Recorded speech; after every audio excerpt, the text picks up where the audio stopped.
Hello everyone, welcome back to the channel. In this video I'm going to create a quick in-depth review about this loan taking platform, which is Uprova.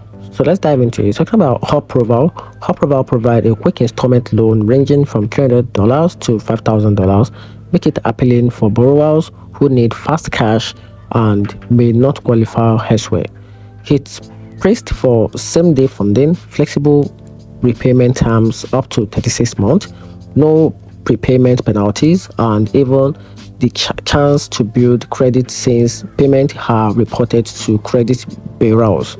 Many users highlight the simple online process and fast approval, which make it convenient during emergencies.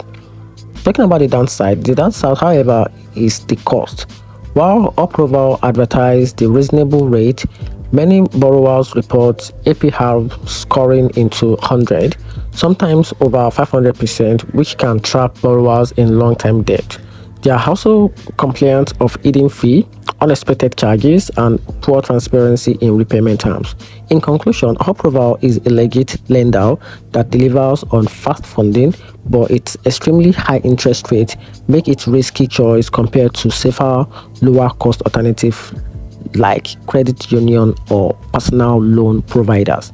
And that's it. Hope you find the video helpful. If you did, turn on the notification button and subscribe for more reviews.